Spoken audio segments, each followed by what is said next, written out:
Hello from Ireland. Yes, I love Atlanta. I love America. It's great to be here. I've come over from Ireland. I've just moved to Los Angeles, but I just want to tell you about what people think about America from Ireland and what the European experience has been. So when I first came here, when I told people I was moving to America, they said, you know, there's all these conservatives in America. You need to be very careful about them. You need to watch them. They're obsessed with the bedroom. They're obsessed with morality, you know, obsessed with your bedroom. And I thought, it's fine. So I got over here and, you know, maybe conservatives are, I don't know, I haven't really got that far into the conversation. But conservatives may be obsessed with the bedroom. But I found out another thing, that liberals and environmentalists, they're obsessed with every other room in your house.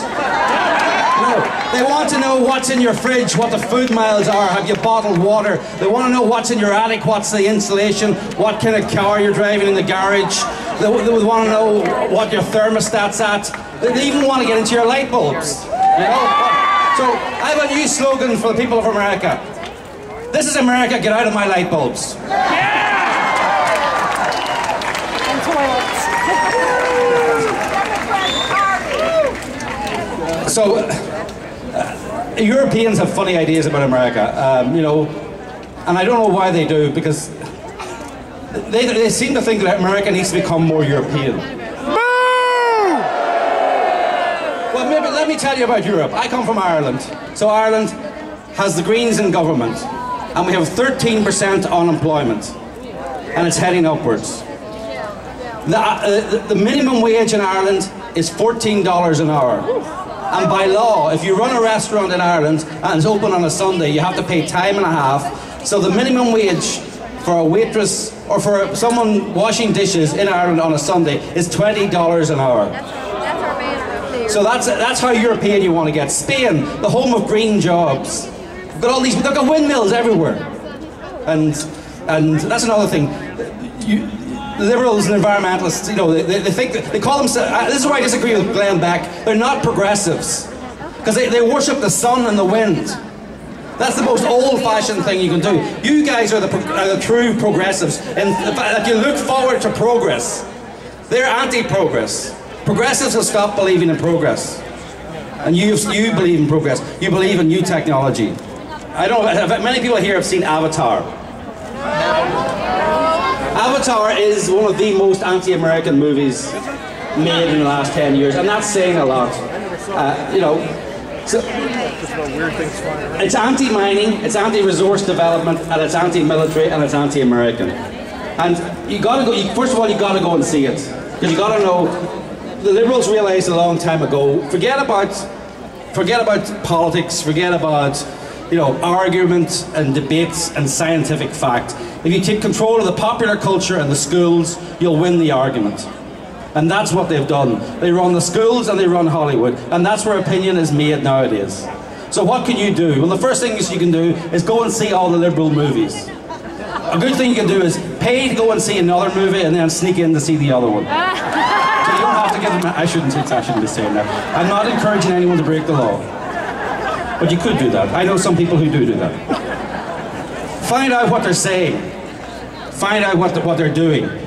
And then, if there's a movie that supports your values, go and see it.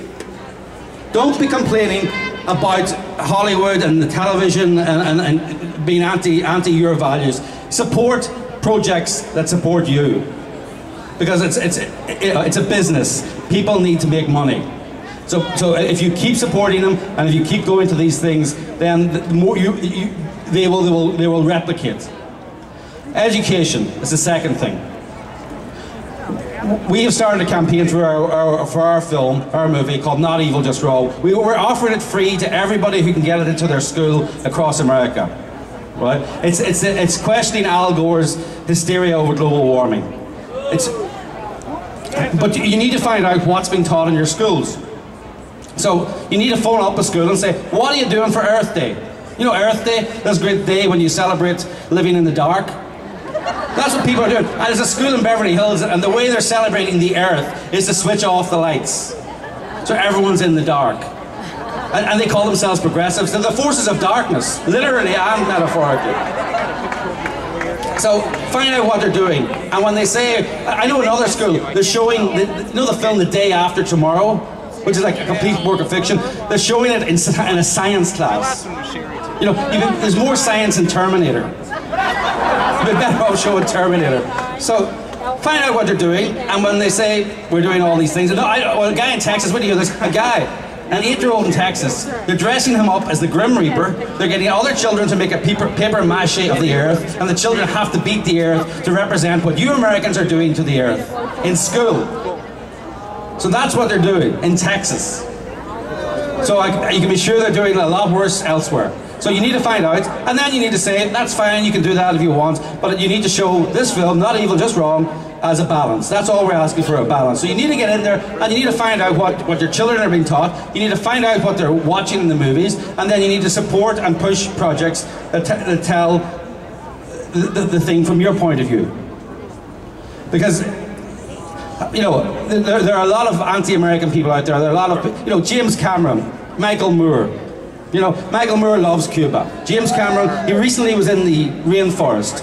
The rainforest where the average life expectancy is 40. You know? But he thinks it's a wonderful life. Well, I have a message for Michael Moore and James Cameron. If you love Cuba, if you love the rainforest, go there, burn your passport, and I'll take your American citizenship, please. Honestly, I mean, if you don't like the American dream, that's fine. Go and live in the rainforest where everyone eats organic food and they die at 35. I'm not wishing James Cameron or Michael Moore should die early.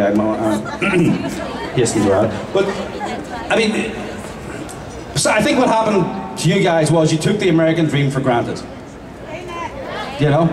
And I'm not gonna, but I'm aware, but listen, it's not your job to do that.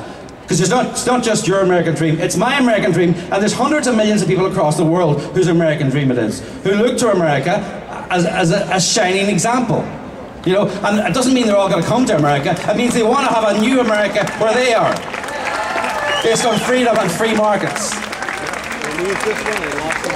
So you guys may take it for granted, but we're not going to let you. You know? I mean, and you need to be careful too, I mean, you know how liberals react and you know how environmentalists react, but some people on your own side take it far too much for granted. And well, whatever, yes, they're not your side. Some people who say they're your friends, they believe in spending your money just on their projects. Yeah. You know, you've got to be an equal opportunity defender of the American dream. And if the attack from the American dream comes from the right side or the left side, you've got to push it back. You know? So don't take it for granted, fight for it, and if you're not prepared to fight for it, let people like me in to fight for it. Healthcare. I just want to tell you one story about healthcare before I go. So, as you know, I'm from Ireland, and recently I make documentaries with my wife Anne, and she was recently sitting on the sofa reading the newspaper, and suddenly something happened to her left eye. She lost a lot of vision in her left eye. We're in Ireland, we're in Northern Ireland, which is the UK health service, free health for all. So we immediately go to a doctor in Belfast, to go to an emergency eye doctor. But they wouldn't let us see the emergency eye doctor. There was only one, and he was a government employee, and he was too busy. It wasn't an emergency. So an immediate decline in your eyesight isn't an emergency. So then we have to drive to Dublin to go to a doctor in the Republic of Ireland. Got there. We say we have insurance. Yes, but because the government controls the healthcare, if you want to work for, and most of the doctors work in the government health service, but they also work private. But they have to sign an agreement where they'll only do a certain amount of private work. The government restricts the amount of private work they do. So even though you have insurance, the next appointment is still a month away because there's not enough doctors, because the doctor's restricted. And we see the government/private doctor. He diagnoses this, treatment will start in another 3 weeks. We think that's not enough for someone whose eyesight's declining. We come to America. Come to Johns Hopkins Hospital in America. Like everyone else. So myself and my wife walk in, and there's us and 40 oil-rich Arabs sitting in the waiting room. You know, that's where they come for a second opinion. That's probably where they come for a first opinion. They're not in Saudi Arabia. They don't come to London. They come to Baltimore. Johns Hopkins University. So we're sitting there, see the doctor, and the doctor said, I can do this treatment for you, it'll cost $7,000. And we don't have insurance, but we say fine. So we get, you know, and we say, well, when can you do it? And then normally the answer we come from is 2 or 3 weeks' time. And they said, well, we can do it in an hour's time. And we almost, it wasn't the eyesight, we almost fainted, not because of the price, but the fact that you could get treatment within an hour. It's just, it's unheard of where we come from. So then we're sitting, so we're outside in the waiting room trying to adjust to the fact that we've decided to spend $7,000. And next thing the lift opens and a guy comes out in a wheelchair. So, and he's the only other white guy. There's me and 40 Arabs, and this white guy comes out in a wheelchair with a blanket over him. And there's 2 guys standing beside him with guns, you know, in uniform. I don't know what's going on there, he must be really important or whatever. Next thing, the blanket that's covering him falls off, and he's mangled with chains, arms, legs, mangled everything. He's just come from the local prison, and they wheel him over to join our queue, join our line. I'm thinking, I'm paying $7,000 for my treatment, and he gets it absolutely free. There's supposed to be a healthcare crisis. And the guy from the local prison gets exactly the same healthcare as well. And I don't object to it, but let me tell you, you have no healthcare crisis. Everyone from all over the world comes to America for a second opinion. They don't go to Ireland, they don't go to England. In fact, they come here for a first opinion. You know, and that's the same, it's not just about health. When they want to send somebody to the moon, they come to America. When they want better treatment, they come to America. So listen, you can waste away your American dream, but I know you guys won't, but I won't let you waste your American dream. I'm going to make sure you keep strong. And please do. This is not just for you and your children. It's for people all across the world who look to America as a beacon of freedom. It's very important. Thank you very much.